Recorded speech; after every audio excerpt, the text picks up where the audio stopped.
Entre beauté et hospitalité sans pareil, c'est une Afrique riche dans sa diversité, une Afrique ancestrale. Un destin commun, une même route, un même chemin, celui de la prospérité. Brassage des cultures et civilisations. Brassage, votre émission socio-culturelle sur Ifriqiya FM.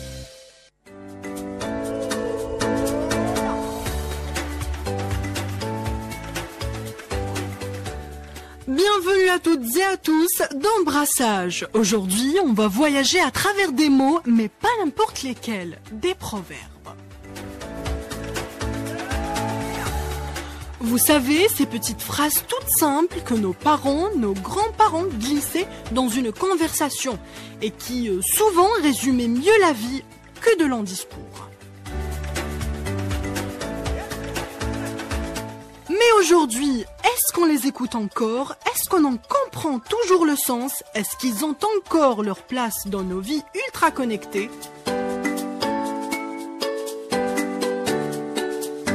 Quand on aime, il ne fait jamais nuit, l'autre nous donne de la lumière. Dans la descente du courant, on peut se faire des amis, mais dans la montée, c'est impossible. La pire erreur à faire est de constamment avoir peur de faire une erreur. La vérité ne fait mal qu'un instant, mais le mensonge peut tout détruire. Qui veut du miel doit avoir le courage d'affronter les abeilles.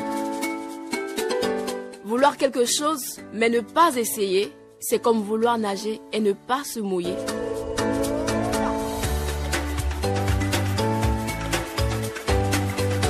Pour en parler aujourd'hui, je ne suis pas seule, vous les connaissez déjà, ils sont avec nous à chaque émission, mais je vous les présente quand même. Mohamedou Dial du Sénégal, bonjour. Bonjour Anya et bonjour aux auditeurs et auditrices d'Ifriqiya FM. Et Alamine Mahamat, notre chroniqueur camerounais, bonjour Alamine. Bonjour Anya, inakwa Afrika. Alors, ouvrez grand vos oreilles, parce qu'un proverbe bien placé, ça peut parfois changer toute une journée. C'est parti pour Brassage.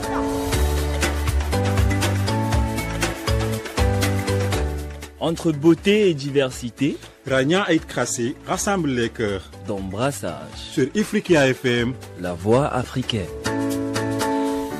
Alors, pour commencer, chez nous en Afrique, un proverbe, ce n'est pas juste une jolie phrase, c'est presque une manière de vivre. Alamine, toi, quand tu entends un proverbe, qu'est-ce que ça t'évoque tout de suite? Une leçon, une histoire, une émotion?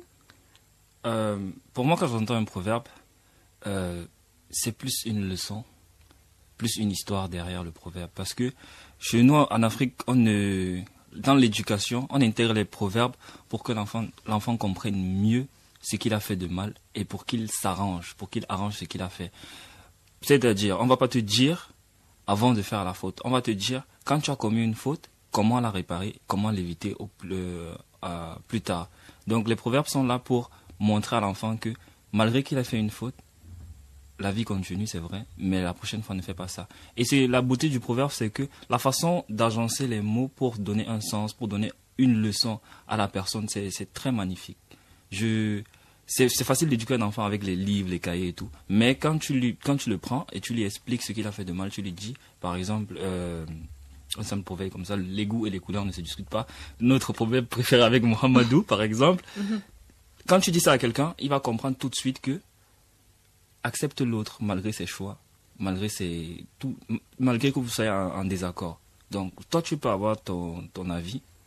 Ça n'empêche pas qu'une autre personne ait son avis. Et tu n'as pas le droit de le discuter sur son avis à lui. Donc, avec ça, nous, on le dit en blaguant tout le temps. Mais ça a du sens. Ça a du sens, ça a une portée. Par exemple, si je discute avec lui, il va dire un truc que moi, je n'aime pas. C'est pas la fin du monde, c'est normal. Il peut avoir ses avis, moi, je peux avoir mes avis. On peut être divergents. Et ce que tu dis me fait penser, est-ce que parfois on n'utilise pas aussi les proverbes pour éviter de dire les choses de manière directe, Mohamedou? c'est de ce que même je voulais rebondir par rapport à ça. Par exemple, on va dire des choses pas de manière indirecte. Ouais, on peut dire c'est de manière indirecte, mais quand même, c'est pour ne pas dire certaines choses qui vont peut-être paraître un peu rudes. Ça peut être des fois rude ou anormal, ou des fois peut-être décevant et autres, ou peut-être des fois même jusqu'à ce que créer ou mettre poser un fardeau sur une personne jusqu'à ce que la personne soit gênée par rapport à ça. Mais utilisant un proverbe, là, ça peut quand même calmer les esprits, que cela soit résoudre des problèmes, que cela soit faire beaucoup de choses. Maintenant, par exemple, si je reviens à ce qu'Alamine a dit par rapport, le proverbe qu'on a l'habitude de dire, c'est tout à fait. Donc, c'est pour résumer quelque chose qu'on doit dire d'une manière très exhaustive en quelques mots.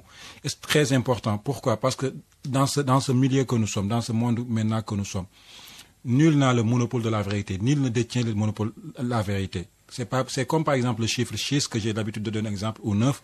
Quand par exemple nous sommes à face opposée, en face inverse, par exemple on est face l'un à l'autre et qu'il y a un nombre 6, tu as le droit de dire que c'est 9 et moi j'ai le droit de dire que c'est 6. Et qui de nous a raison?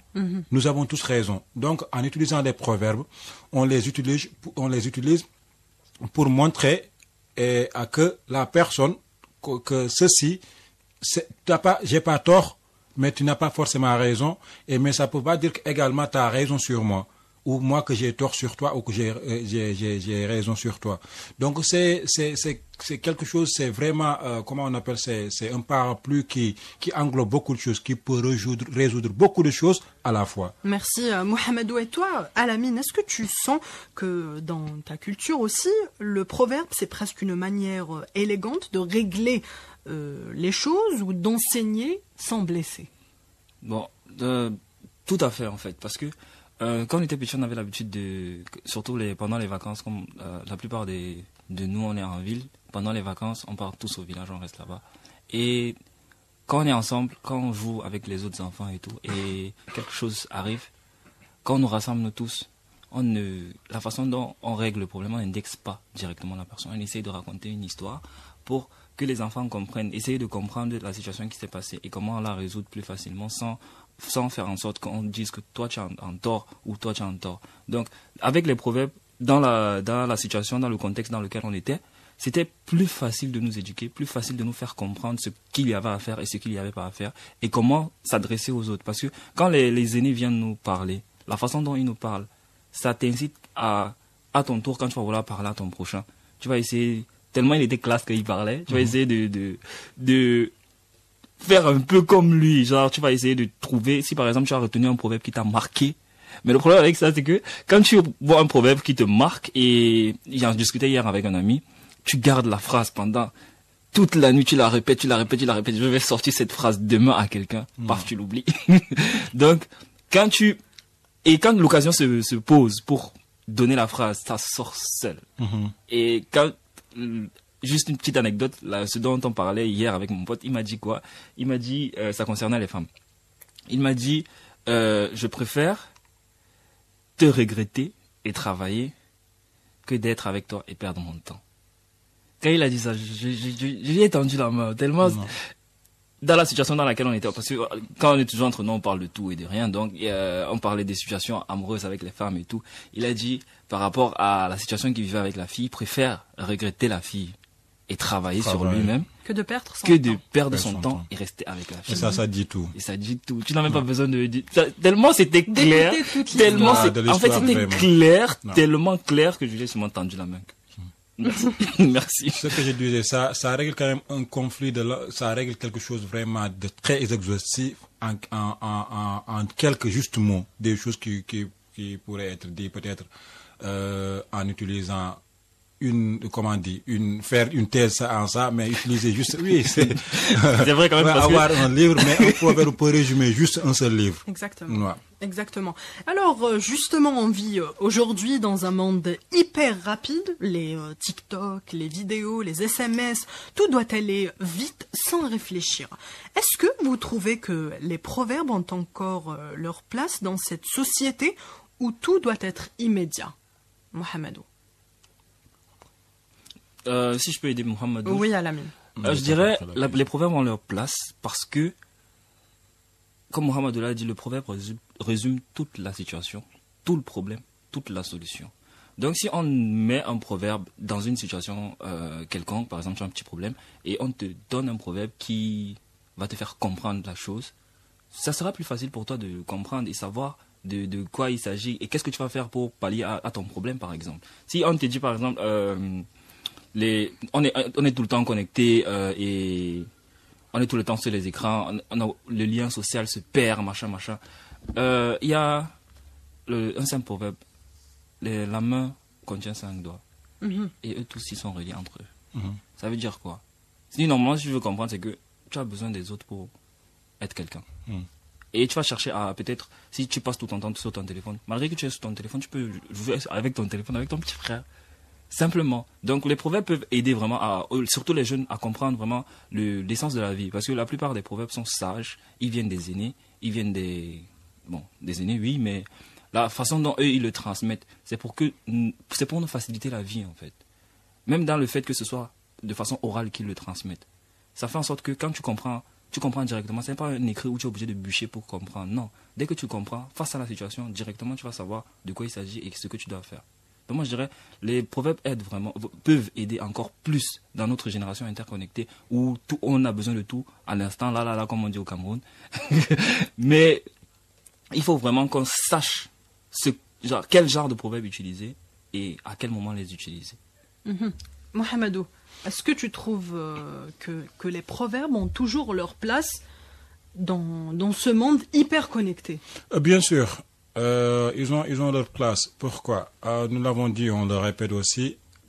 Au début, par exemple, ça permettait de régler beaucoup de choses. Jusqu'à présent, ça peut régler beaucoup de choses. Ça peut résumer tout un parcours en juste quelques fractions de secondes. Ceci dit, par exemple, il y a des choses que nous sommes à la recherche, que soit par exemple, nous sommes par exemple pour la réussite. Nous sommes là en train d'étudier, de travailler, de se donner corps et âme pour avoir une chose. Maintenant, imagine par exemple qu'on ait des échecs de temps à autre et que les choses ne passent pas comme prévu. Il y a des proverbes qui vont résumer cela et ça va nous permettre à se contenter de ce que l'on a. Malgré les échecs, il y aura toujours des choses que peut-être nous avons et que nous ne se rend pas compte que peut-être une autre personne a voulu. Donc, en un seul proverbe, on peut remonter le moral. Donc, je pense qu'on en a besoin et ça c'est pas juste que, voilà, au début, voilà, c'était archaïque. On peut dire que on va pas juste dire que c'était archaïque ou que c'était les aînés ou nous sommes des jeunes, donc il faut revenir sur terre et vivre de la manière dont nous semble, mais quand même, ce qu'il faut faire, c'est de prendre ce qui est bien d'une chose et c'est de l'incorporer dans notre routine et je pense qu'ils ont leur place dans nos sociétés vraiment. Et concernant ce que tu as dit, il y a même des proverbes qui illustrent ça. C'est en forgeant qu'on devient forgeron. Exactement. Et ce qui ne te tue pas te rend plus fort. Tu vois, donc ça te remonte le moral, ça te permet encore également de beaucoup plus chercher ce que ton objectif, quels que soient les échecs, quels que soient les hauts et les bas de la vie. Mais il y aura toujours un proverbe, peut-être une personne très sage qui te motivera et donc voilà, c'est une manière de motiver des personnes, c'est une manière de résoudre des conflits, c'est une manière quand même de vivre, c'est une méthode de vivre en quelque sorte. Donc on peut dire que les proverbes africains expliquent la vie. La femme est la ceinture qui tient le pantalon de l'homme. Lorsque tu ne sais pas où tu vas, regarde d'où tu viens. Si tu veux aller vite, marche seul. Mais si tu veux aller loin, marchons ensemble. Si tu parles à quelqu'un et qu'il ne t'écoute pas, tais-toi et écoute-le. Tu sauras peut-être pourquoi il ne t'écoute pas. Un homme sans culture, c'est comme un zèbre sans rayures. Si tu peux marcher, tu peux danser. Si tu peux parler, tu peux chanter.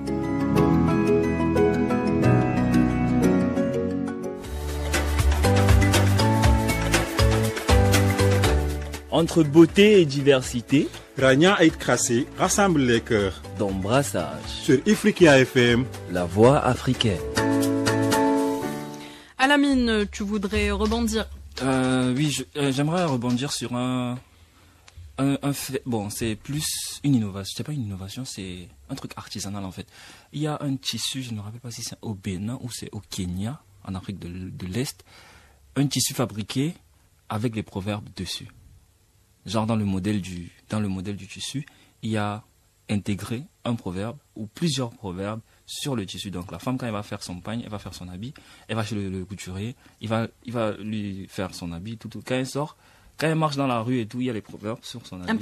Imprimés sur son habit que tu peux lire. Donc c'est pas tant, on n'a pas besoin de tellement du téléphone pour voir ça. C'est vrai, c'est typiquement, je vais dire régional ou je ne sais pas par rapport à un pays, mais si on prend par exemple le cas du Bénin et du Togo, si c'est là-bas, si je me rappelle bien, soit ça doit être là-bas, soit c'est au Bénin, soit c'est au Togo. Le tissu fait au Bénin est vendu tout en Afrique de l'Ouest, partout en Afrique de l'Ouest, jusqu'en Afrique centrale et ailleurs. Donc, la portée du message qu'il va mettre sur le tissu, elle est transcontinentale. Bon, je vais dire régionale, transrégionale.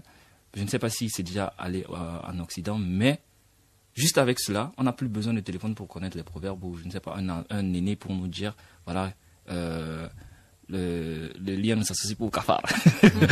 C'est aussi un proverbe que j'ai l'habitude de dire juste pour m'amuser avec les gens. On ne se mélange pas avec des gens dont on n'a pas les mêmes objectifs dans la vie. Donc le lion ne s'associe pas au cafard. C'est pas pour dénigrer le cafard ou bien pour mettre le cafard dans un état péjoratif. Mais si toi tu as tes objectifs dans la vie et tu vois que la personne avec qui tu es ne te suit pas, ne te rejoint pas dans la même lancée que toi, ça sert à rien de continuer avec lui. Sincèrement. Exactement. Ça sert à rien de continuer avec lui. Oui. Donc ces tissus sont vendus et produits partout en Afrique. Avec, tu vois juste une femme là qui marche avec un truc écrit dessus, tu essaies de lire, tu vas comprendre tout de suite, tu n'as pas besoin de lui demander ça veut dire quoi, ça veut dire. Dès que tu vas lire, tu vas comprendre directement. Et ça ne se limite pas qu'aux proverbes. Il y a également quelques mots je pense en Swahili, en Kiswahili qui sont écrits dessus. Donc parce que je viens de me rappeler de ça, ça veut dire que les pagnes se font au Kenya. Oui, normalement c'est ça, c'est au Kenya. Ouais, moi je pense que j'ai vu telle chose pareille, c'est juste pas justement en Kenya, pas seulement au Kenya plutôt. Mais là où se trouvent les Maasai, c'est pas, c'est en Tanzanie. Les Maasai, c'est au Kenya, Tanzanie, ouais, c'est Tanzanie et Éthiopie. Oui. Donc c'est pratiquement la même chose. Donc voilà, nous n'avons pas juste besoin des smartphones pour voilà véhiculer ou peut-être s'imprégner de certaines choses par rapport au proverbe, mais puisque c'est imprimé sur des pagnes, donc ça également c'est vraiment instructif. Vous savez, moi parfois j'ai l'impression qu'un bon proverbe c'est un peu comme une pause. Donc ça oblige à réfléchir, à prendre du recul. Je ne sais pas si vous êtes d'accord avec ça. Moi, je suis en phase avec toi. Ceci dit, je suis parfaitement d'accord avec toi par rapport à ça. Ça nous permet vraiment de faire je pense, c'est une introspection en quelque sorte. Ça nous permet vraiment de raisonner sur beaucoup de choses. Par exemple, au début, par exemple, chez nous, par exemple, nous avions des pièces théâtrales, comme au 19e siècle. Il y a un podium, les personnes font des prestations, ils font du théâtre. Et maintenant, nous étant jeunes, au début, nous n'avions pas, voilà, c'est le TNT, comme nous l'avons aujourd'hui, nous n'avons pas Canal+. Au début, c'était juste uniquement réservé, nous avions juste que la chaîne nationale. Et maintenant, à chaque mardi, c'était quelque chose d'artistique. Théâtre, il y en avait. Maintenant, il y avait des propos par rapport au scénario que le scénariste qu'ils ont mis en scène. Il y avait des propos qu'ils utilisaient. Mais nous, on ne pouvait pas comprendre. Pourquoi? Parce que nous n'avions pas ce degré d'intelligence pour pouvoir comprendre. On entend juste des mots, on dit non, est-ce que ce mot il est cohérent dans ce contexte? Maintenant, au fur et à mesure où on grandit, au fur et à mesure également que les parents nous expliquent, puisqu'on regarde avec les parents, donc ça nous permettait vraiment de comprendre beaucoup de choses. Ça nous permettait vraiment de savoir. Donc ça, c'est dans ce contexte. Et ce qui est plus important, pourquoi? Parce que des fois, par exemple, quand il y a un conflit, supposons, entre jeunes où ça implique les jeunes, on parle à l'aîné d'une manière, même si l'aîné a tort, on va le faire comprendre qu'il a tort en utilisant des proverbes sans que le jeune puisse comprendre. Puisque des fois, quand il y a un conflit entre un jeune et son aîné, et que tu fais comprendre à l'aîné qu'il a tort, ça peut donner une fierté à l'enfant, au jeune. Et il va commencer à manquer de respect. Voilà, manque de respect. Et c'est pas bien. Mais nos aînés ou nos parents avaient la possibilité, l'opportunité d'utiliser des proverbes, exprimer ce qu'ils voulaient dire, sans autant nous jeunes, qu'on puisse comprendre ce qu'il veut réellement dire. Maintenant, au fur et à mesure on grandit, on comprend réellement que c'est ça. Donc ça nous permet vraiment de se remettre en question, de nous remettre en cause par rapport à n'importe quelle situation de la vie, sincèrement. Merci Mohamedou. Par rapport à ça, j'ai même un proverbe là. Ça dit l'homme jeune marche vite, mais l'ancien connaît la route. Ça, en fait, ça met en valeur la valeur de l'expérience et la sagesse de l'aîné comparé à celui du jeune. Si toi tu marches vite, il n'y a pas de problème. Mais si tu marches pour te perdre, ça sert à quoi? Rien du tout. Suis les pas de ton ancien, malgré que tu marches, reste derrière lui, suis les pas de ton ancien pour qu'il te mette sur le bon chemin. Exactement. Et est-ce que vous voyez chacun dans vos pays des proverbes qui ont évolué ou même de nouveaux proverbes modernes qui sont apparus? À la mine. En fait, chez nous, on a rendu les proverbes insolites pour que quand on te le dit, tu le prennes de la meilleure façon. Ou bien, on le met dans des phrases de telle sorte que ce soit amusant. Par exemple, on dit, on ne connaît pas le caillou qui tue l'oiseau. Chez nous, ça veut dire, quand on te dit, on ne connaît pas le caillou qui tue l'oiseau, ça veut dire quoi? Ça veut dire, si tu as tenté un concours, ça n'a pas marché. Si tu as tenté, je sais pas, un business, ça n'a pas marché. Tu as tenté d'avoir une femme, tu n'as pas eu. Ne désespère pas. Faut persévérer. Mais il y a un autre proverbe qui dit, un autre proverbe qui dit, l'erreur est humaine, mais persévérer dans l'erreur, c'est le satanisme. donc, on ne connaît pas le caillou qui tue l'oiseau. Je reviens on ne connaît pas le caillou qui tue l'oiseau. On ne connaît pas à quel moment Dieu t'a donné, a mis ta chance. Donc, ça sert à rien de te lamenter sur ce que tu n'as pas eu. Ça ne sert, persévère, mais ne persévère pas dans le mal. Parce que quand tu persévères dans l'erreur, c'est le satanisme. Donc, deux proverbes qui disent de faire les choses bien, malgré que tu sois en erreur, ou bien malgré que tu n'aies pas ce que tu veux à la fin. Faut persévérer. Désespère pas. Faut persévérer, faut pas désespérer. Mais, ne va pas vers le mal. Parce que si tu vas vers le mal, ça devient mauvais. Mohamedou, un proverbe pour conclure. C'est un proverbe de Amadou Ampateba. C'est un écrivain, c'est un Malien en même temps également sénégalais, que nous avons même eu un jour à interviewer sa fille ici à la chaîne Radio Africa FM. Ça parle le proverbe il est un peu long, mais ce que je suggère à nos auditeurs et auditrices, c'est s'ils peuvent vraiment vérifier, ça, la vidéo se trouve sur YouTube, ça parle du caméléon. Par rapport à la ténacité et comment le caméléon est méticuleux par rapport à la vie. Il marche doucement, c'est pas parce qu'il est lent. Il n'est pas lent, mais il essaie d'examiner. Tu vois, le caméléon, il regarde aux alentours sans tourner sa tête. C'est ses yeux qui tournent. C'est ses yeux qui tournent. Ça veut dire l'attention. Donc c'est un proverbe vraiment, vraiment intéressant. Et moi, pratiquement, ça résume toute ma vie en quelque sorte. Et grâce à ce proverbe également, je m'adapte à n'importe quelle situation.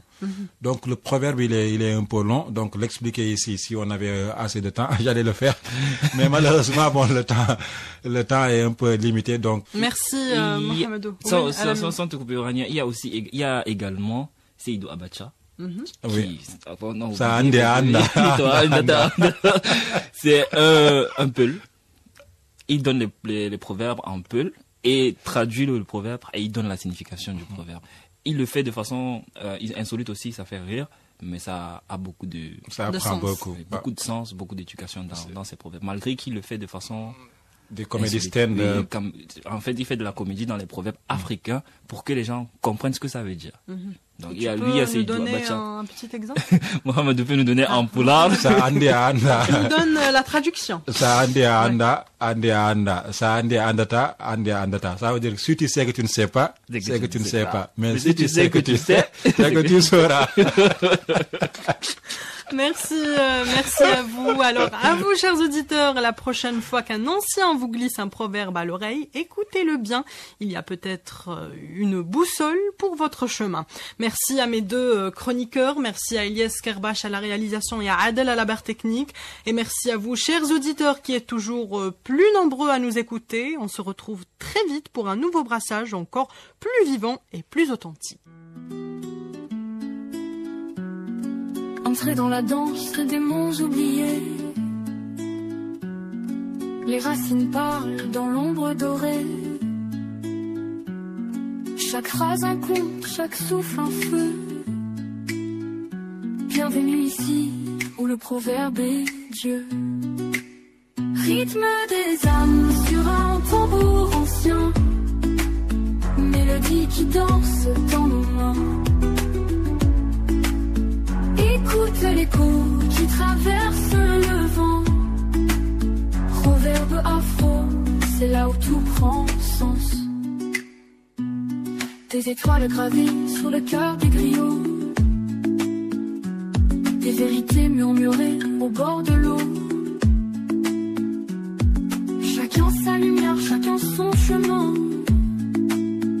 Les mots ancestraux résonnent sans fin. Rythme des âmes sur un tambour ancien, mélodie qui danse dans nos mains. Écoute l'écho qui traverse le vent. Proverbe afro, c'est là où tout prend sens.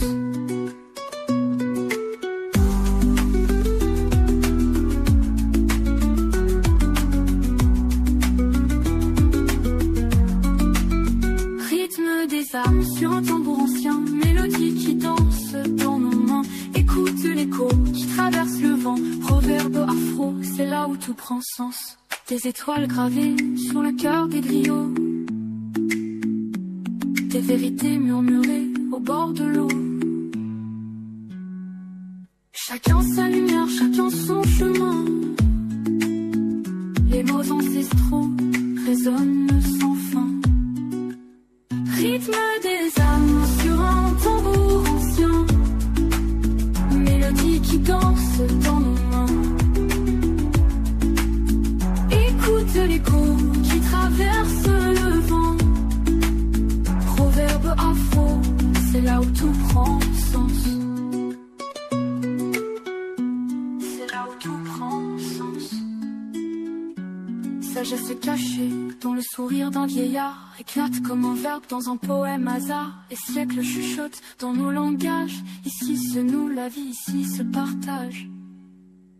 Rythme des âmes sur un tambour ancien, mélodie qui danse